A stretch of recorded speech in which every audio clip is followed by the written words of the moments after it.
Okay folks, welcome back to C Turbo Addicts channel. I know it's been a little while and some of you guys probably been wondering where's the videos. It's freezing ass cold in Illinois, and I haven't wanted to do shit because it's been 10 degrees outside, and I've been thinking about taking all this shit to my shop where I work and working on it on a Friday, half days on Friday, so you guys know. Some of you guys know from watching my channels. But today what we're going to talk about is bearings, the lower main bearing. There's a couple things here. I had removed the old one because it was kind of shoddy, and I actually had painted it, and I had to remove it with fire, and there was a plastic disc in here that held this shit together, and it had melted. So obviously fire, plastic, I mean, come on, you figure that shit out.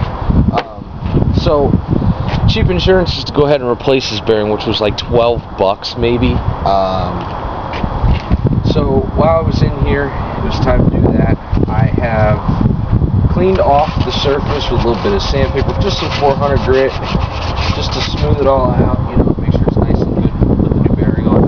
This bearing wants to be pressed on, which is a little bit of a problem with my working situation. As you know, I work outside, so enough said. So what we're going to do today is the bearing that I have is the Quicksilver 30-63742 T as in Tom. It is the lower bearing for this crank. The new one that I got does not have the plastic retainer that holds the ball bearings in like this one does. So as we speak right now, I have it in the oven. I'm going to heat it up. I'm gonna slide it on here because it'll get to about where the old ledge is from the old one, and it stops.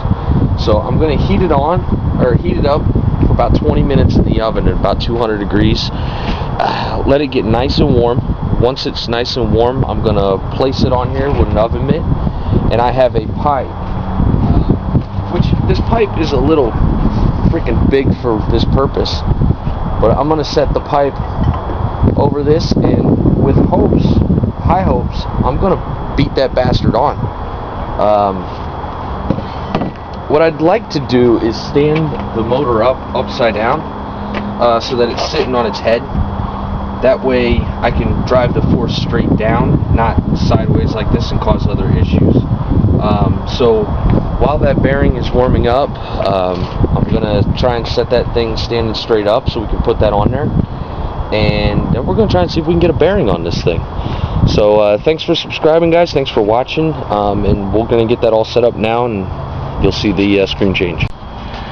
Okay folks, so I got my crank standing up on end there.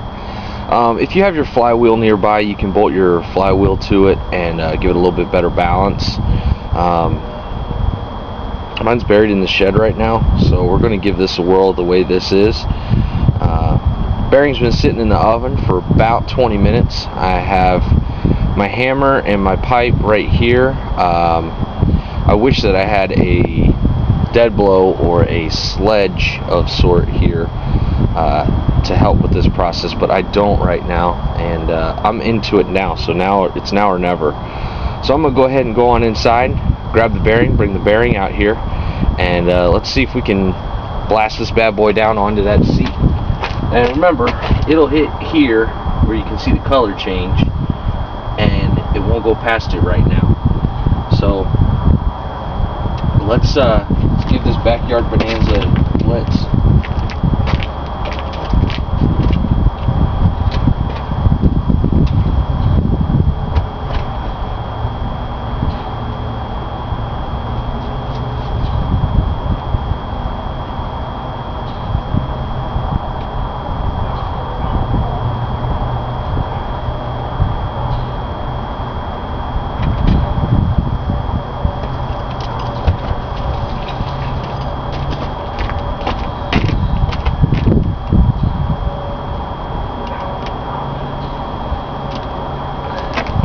See there, sat down on that edge.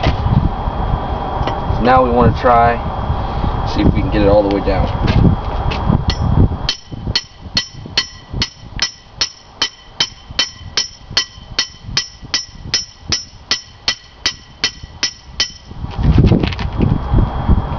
Just almost seated.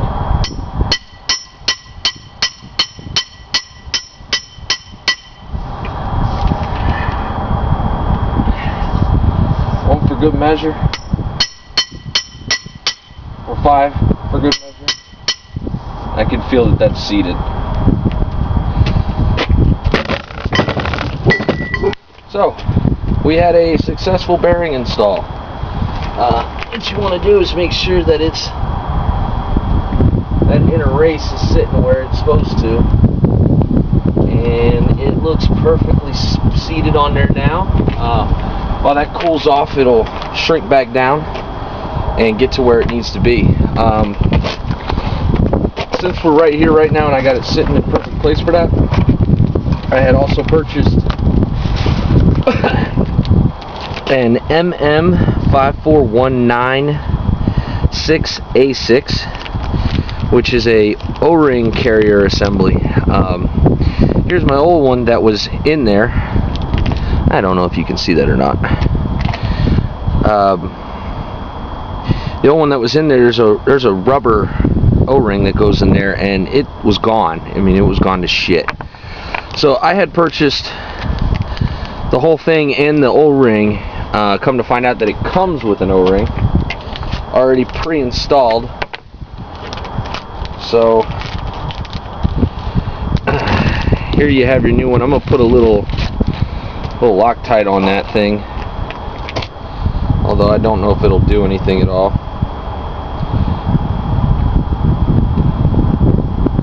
Just on the edges of this to get it to seat in there and hopefully stay.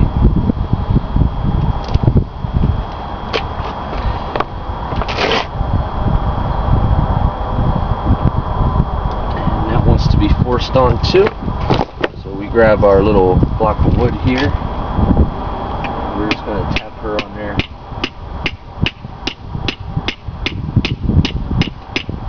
So she seats all the way down.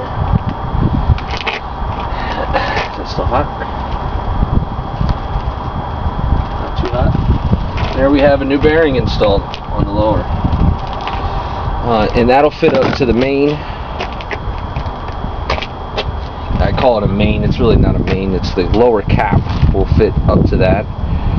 So essentially, right now I have this rotating assembly ready for piston rings. It's dirty because I've been coating it in Marvel Mystery Oil and keeping it in a bag and inside a tub so that it doesn't it's sitting outside for a while, and I don't want anything happening to it. I want to keep it nice and oiled and greased up for assembly purposes.